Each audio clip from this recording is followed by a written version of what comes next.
Hello বন্ধুরা, good morning. Welcome my Priya daily blog channel. তোমরা সবাই কেমন আছো? আশা করছি সুস্থ আছো, ভালো আছো।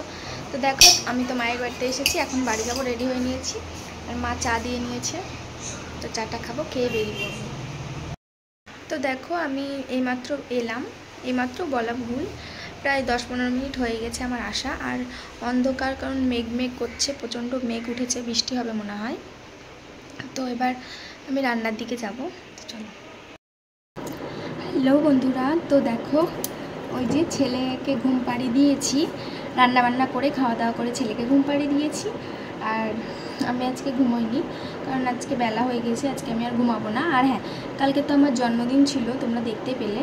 তো জন্মদিনে বরের কাছ থেকে আমি কি নিয়েছি, তো এই দেখো, একটা প্লেন কুর্তি নিয়েছি বাটি প্রিন্টে, আর এই দেখো একটা 3 পিস নিয়েছি। তো এটা আমি আর খুলে দেখাচ্ছি না, আমি পরলে তো তোমরা দেখতেই পাবে। তো তেমন কিছু এবার নিইনি, কারণ পুজোর মধ্যে, পুজোর তো আর 3 মাস বাকি আছে, 3 থেকে 3.5 মাস বাকি আছে। তো তখন বরের কাছ থেকে একটা ভালো জিনিস নেওয়ার ইচ্ছা আছে, বর দিবে বলেছে, সেই কারণে এখন তেমন কিছু গিফট নিইনি বরের কাছ থেকে, শুধু এই জামা দুটোই নিয়েছি।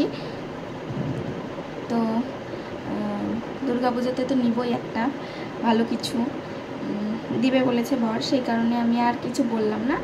আর দেখো, গিফট ছোট হোক বা বড় হোক, গিফট পেলেই খুব ভালো লাগে। আমার তো ভালো লাগে, গিফট যেমনই হোক, ছোট হোক বা বড় হোক, গিফট পেলেই আমার ভালো লাগে। তো এই ছিল আমার জন্মদিনের উপহার। আর হ্যাঁ, বাবার বাড়ি গেছিলাম, মা কি দিয়েছে, তো মার কাছ থেকে আমি তেমন কিছু নিতে পারিনি, কারণ আমি কালকে গিয়েছিলাম সেই সন্ধেবেলায়, সন্ধে কোথায় 7:30 বেজেই গেছিলো, 7:30 8টা, তারপরে আর যাওয়া হয়নি। মা যেতে বলেছিল দোকানে কিছু নেওয়ার জন্য, তো আর যাওয়া হয়নি। আর সকালবেলাতেই তো আমি চলে এসেছি, সেই জন্য নেওয়া হয়নি।